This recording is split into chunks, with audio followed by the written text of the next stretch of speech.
Hello everybody, welcome back. This is IRS Group and my name is Milen Jacob. ഇന്ന് നമ്മൾ OET letter writing ടാസ്കിലെ discharge letter എങ്ങനെ പ്രോപ്പറായിട്ട് ചെയ്യാമെന്നാണ് ചിന്തിക്കുന്നത്. നിങ്ങൾക്ക് ഓൾറെഡി അറിയാം, പ്രൈമറിലി 3 തരം ലെറ്റേഴ്സ് ഉണ്ട്. So you have letter of referral, transfer or discharge. Discharge letters നഴ്സസിനും ഡോക്ടേഴ്സിനും വളരെ കോമൺ ആണ്. പക്ഷേ പല കാൻഡിഡേറ്റ്സിനും ക്ലാരിറ്റിയുടെ കുറവുണ്ട് എങ്ങനെയാണ് ഒരു ഡിസ്ചാർജ് ലെറ്റർ എഴുതേണ്ടത് എന്ന്.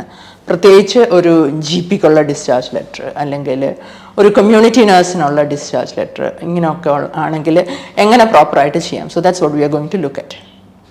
Now let's look at the process of discharge. എന്താണ് ഡിസ്ചാർജ്? ഒരു പേഷ്യൻ്റ് ഹോസ്പിറ്റലൈസ്ഡ് ആണ്, ആ പേഷ്യൻറ്റിന് ട്രീറ്റ്മെൻറ്റ് കഴിഞ്ഞു അല്ലെങ്കിൽ ക്യൂർഡായി റിക്കവർ ചെയ്തു, പേഷ്യൻ്റ് ക്യാൻ ഗോ ഹോം. അന്നേരം ഹോസ്പിറ്റലിൽ നിന്ന് തിരിച്ച് വീട്ടിലോട്ടോ, ഒരു കെയർ ഹോം റെസിഡൻ്റ് ആയിരുന്നെങ്കിൽ, നഴ്സിംഗ് ഹോമിലെ റെസിഡൻ്റ് ആയിരുന്നെങ്കിൽ തിരിച്ച് നഴ്സിംഗ് ഹോമിലോട്ടോ പോകുന്ന പ്രോസസ്സിനെയാണ് ഡിസ്ചാർജ് എന്ന് പറയുന്നത്. So in a western setting,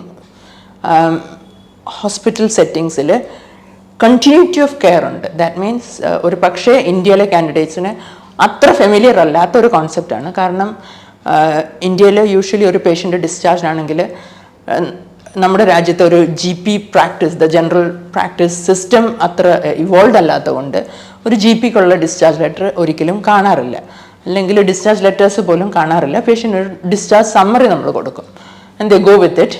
perhaps they can show it to another doctor if required.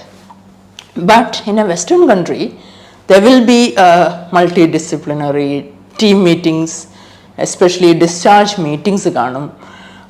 There may be nurse-led discharge. Nurse ആയിരിക്കും ഡിസ്ചാർജ് പ്ലാൻ ചെയ്യുന്നതും എക്സിക്യൂട്ട് ചെയ്യുന്നതും. അങ്ങനെ കുറച്ചേറെ ഡിഫറൻസസ് ഉണ്ട്. ആ ഒരു കോണ്ടെക്സ്റ്റിൽ പേഷ്യൻറ്റിന് at the time of discharge care should continue, and that could be in the primary setting, primary health care സെറ്റിങ്ങിൽ, അതായത് GPയുടെ ക്ലിനിക്കിലായിരിക്കാം ഒരു പക്ഷേ റെസ്റ്റ് ഓഫ് ദി കെയർ നടക്കുന്നത്.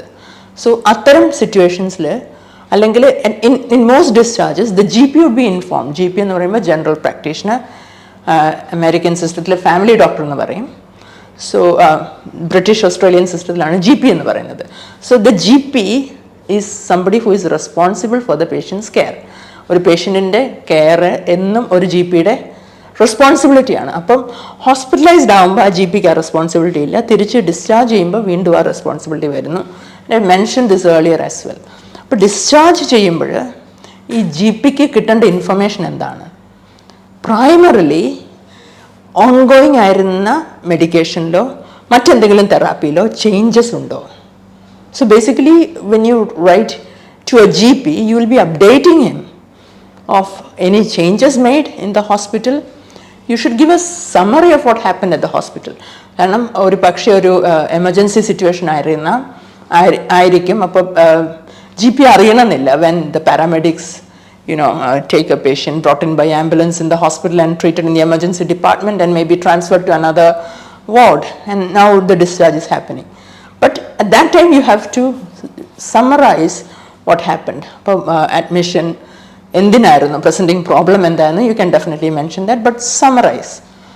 ഓൾറൈറ്റ്. ആൻഡ് എക്സ്ക്യൂസ് മീ, അതുപോലെ തന്നെ ഹോസ്പിറ്റലിൽ നടന്ന ട്രീറ്റ്മെൻറ്റ് അതിൻ്റെയും ഒരു സമ്മറി മാത്രമാണ് GPക്ക് ആവശ്യം.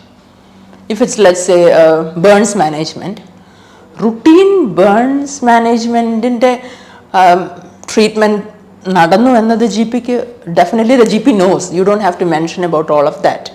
For example, antibiotic prophylaxis was given. Burns management, routine burns management പാർട്ടാണത്. അപ്പോൾ പ്രൊഫൈലാക്റ്റിക് അഡ്മിനിസ്ട്രേഷൻ ഉണ്ടായിരുന്നു എന്ന് പറയേണ്ട കാര്യമേ ഇല്ല GPയോട്.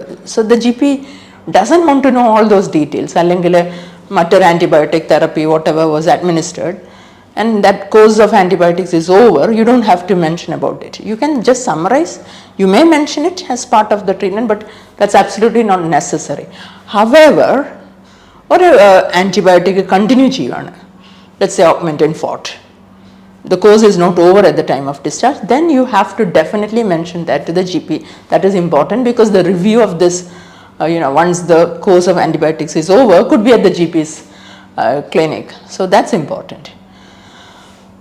So remember, the GP should also, more importantly, know what are the next steps. അതായത് പോസ്റ്റ് ഡിസ്ചാർജ് ജി പിയുടെ ഇൻവോൾവ്മെൻറ്റ് ഹോസ്പിറ്റലിൽ നിന്ന് എന്താണ് എക്സ്പെക്ട് ചെയ്യുന്നത്. Definitely a G P would be involved, but you might see some specific instructions from the hospital which you will have to explicitly tell the GP. Now doctors chalappo letters ezhudumbo confused aarundu, how can I give instructions to another doctor? You have to, if the task asks you, that the plan illo writing task illo ulla karyangal specify cheyanam. Now let's talk about a community nurse. Now we discussed that the GP oru GP ide അടുത്തൊരു patient registered ആണ്. പക്ഷേ community നഴ്സിൻ്റെ കേസിൽ അങ്ങനെ ആയിരിക്കത്തില്ല. Community nurses might visit patients when a G P ask them to do. അപ്പം ഒരു കമ്മ്യൂണിറ്റിയിലുള്ള ഒരു പേഷ്യൻ്റ് ഒരു ജി പി പ്രാക്ടീസിൽ രജിസ്റ്റേർഡ് ആണ് എന്നതുപോലെ ഒരു കമ്മ്യൂണിറ്റി നഴ്സിൻ്റെ അടുത്ത് അല്ലെങ്കിൽ ഡിസ്ട്രിക്ട് നഴ്സിൻ്റെ അടുത്ത് രജിസ്റ്റേർഡ് അല്ല. So what do these community nurses or district nurses do? They are the link, they liaise between the primary practice or the GP's clinic and the community. So ഇതിൻ്റെ ഒരു bridging ഫാക്ടറാണ്. ഇപ്പോൾ G പിക്ക് ഒരു പക്ഷേ visits നടത്താൻ പറ്റാത്ത കേസസിൽ definitely ഒരു community nurse അല്ലെങ്കിൽ ഡിസ്ട്രിക്ട് നഴ്സാണ് വിസിറ്റ് നടത്തുന്നത്. ഡിസ്ട്രിക്ട് നഴ്സസ് അല്ലെങ്കിൽ കമ്മ്യൂണിറ്റി നഴ്സസ് എന്ന് പറയുമ്പോൾ തന്നെ ഇറ്റ്സ് നോട്ട്, അതൊരു ഹോമോജീനസ് ഗ്രൂപ്പ് അല്ല. ദർ ആർ പ്രാക്ടീസ് നഴ്സസ്, അതായത് നഴ്സ് പ്രാക്ടീഷണേഴ്സ് ഉണ്ട്, ഹയർ ബാൻഡ് ഉള്ളവരുണ്ട്. So they have more authority and responsibilities as well. Band levels kornavarundi, so it's a mixed group, and depends on the the board rules allengil oro trust inde UK lanengil oro trust nu volum specific rules kanum, regional differences kanum, country wide differences kanum, all of that is there. So you don't have to worry about exactly what community nurses do, but generally this is what they do. So when you write a discharge letter to a community nurse or a district nurse, remember, they are not really bothered about what happened in the hospital. For hospital treatment elaborate cheyidal, that is a big problem, your scores will go down. What you have to do is summarize what happened, valare brief aayittu, and then what you will explain primarily is what the community nurse has to do. Community nurse inde nolla recommendations and request aanu primarily nammal focus cheyendathu. And it's something very similar if you're writing to let's say the warden or the manager of a nursing home or a care home lote patient discharge cheyyumbozhum ide reethi thannaanu. They already have seen the patient, patient inde ongoing conditions ne kurichu ariyam. Pakshe post discharge, for example oru post op patient aanengil post surgical management endokkeyanennu ആ വാർഡനോ മാനേജറിനോ അറിയില്ലായിരിക്കും. So that should be highlighted. Alright, അതുപോലെ additional എന്തെങ്കിലും ഉണ്ടെങ്കിൽ that should be told as well. So remember, in a discharge letter, keep the treatment done very brief and focus on what they have to do. Think whether it's a G P, familiar ആയിരുന്നോ, പേഷ്യൻറ്റിനെ അറിയാവുന്ന ആളാണോ like a G P, or ഒരു community nurse പുതിയതായിട്ട് പോവാണ്, ഇപ്പം daily dressings ആവശ്യമാണ് പേഷ്യൻറ്റിന് ആഫ്റ്റർ ദ സർജറി. സോ ഒരു പക്ഷേ ഒരു കമ്മ്യൂണിറ്റി നഴ്സ് പ്രീവിയസ്ലി വിസിറ്റ് ചെയ്തിട്ടില്ലായിരിക്കാം, ഇപ്പോൾ സർജറി കഴിഞ്ഞിട്ട് ആദ്യമായിട്ട് വിസിറ്റ് ചെയ്യാൻ പോവാണ്. So it's also like you are introducing. So you can even write I am introducing Miss Linda Ray എന്ന് പറയുമ്പോൾ കമ്മ്യൂണിറ്റി നഴ്സിന് ഈ പേഷ്യൻറ്റിനെ നമ്മൾ പുതിയതായിട്ട് ഇൻട്രൊഡക്ഷൻ കൊടുക്കുന്നു, and then she or he will take up the case. So I hope this is helpful in improving your OET writing, especially if you have a discharge letter.